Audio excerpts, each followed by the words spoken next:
Hey guys, Colbert here, back with another video. It seems that they're gonna give us more news and more news in a single day. We've got news about a fusion coming in, and I think this champion will be an amazing champion for most accounts out there. At least not the end game ones, not the ones that have completed faction wars. It's gonna be an epic fusion.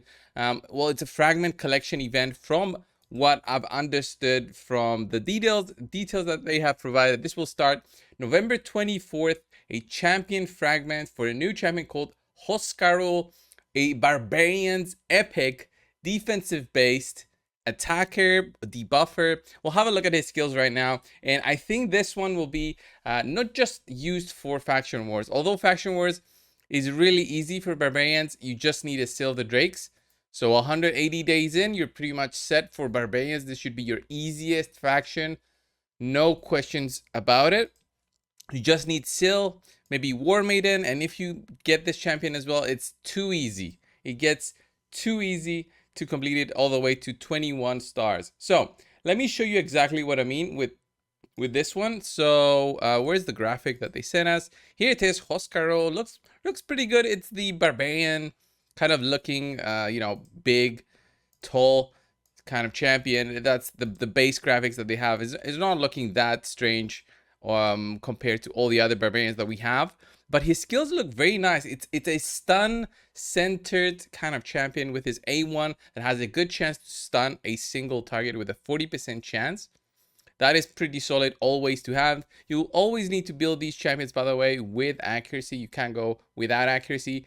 Attacks all enemies, 50% chance to stun on his A2. This goes to 75%. Remember, this one's an epic, so epic skill books will be needed. Decreases the turn meters of all enemies under stun debuffs by 15%. That is huge.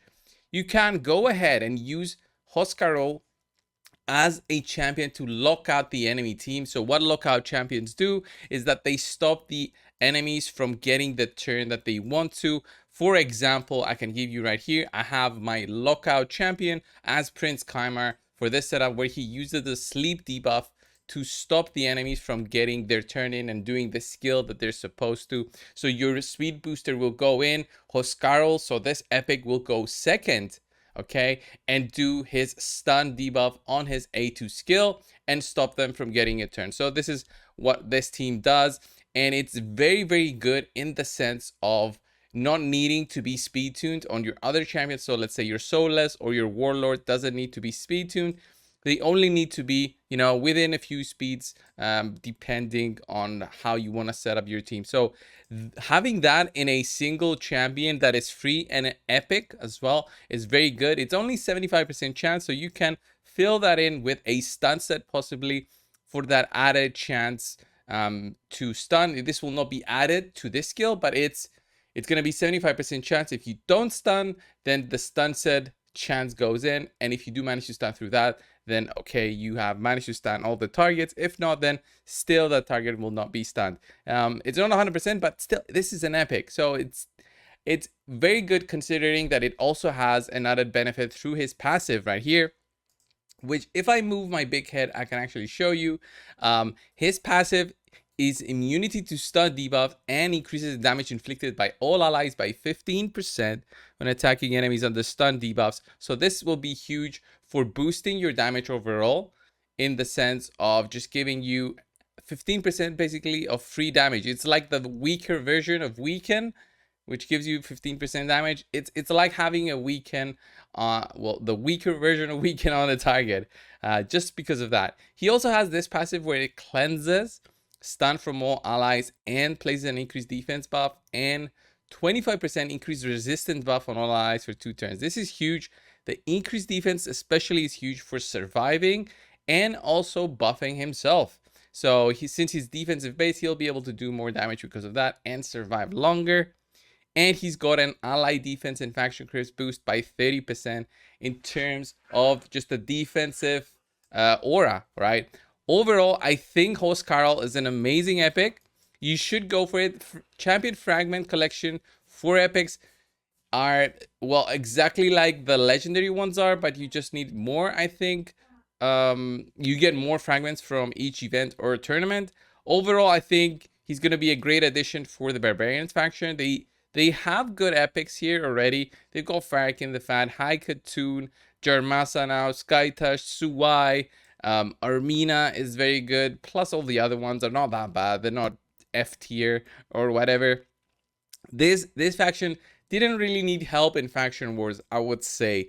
If I could choose which faction this epic would have been with that skill set, it would have probably been Ogryn tribes or Skinwalkers. These two factions are the ones lacking a little bit, not in terms of having powerful epics, just having those control champions in there would have been nice just to help you survive a little bit longer. So here you have stuff like Basher and Ogryn tribes. You have stuff like Maneater for control, but not really that stun, which is huge.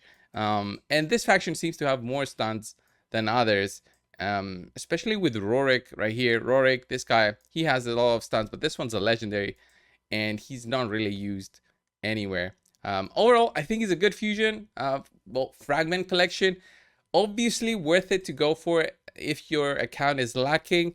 If you're in game, you don't really care about these, but you still might go for them since the events or tournaments will be giving us something.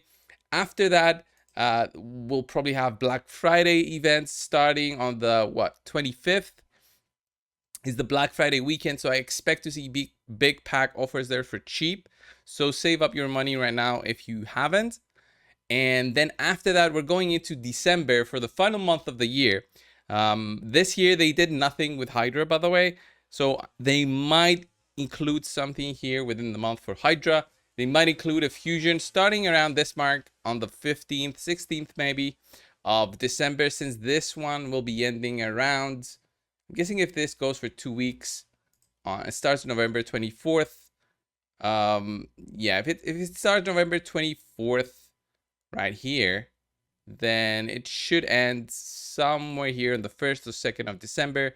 And then midway through December, we'll have the Christmas fusion, which might be like a disappointing one, but hopefully not. Even so, there is definitely going to be a fusion within December and lots of summoning events as we're used to every single month. I just want to see more content, or at least an update on content coming in. So guys, this was the video. Thanks a lot for watching. Subscribe if you haven't already. What you think of this epic? Will you be going for it or not? Let me know down below. Thank you, and I'll see you in the next one. See ya.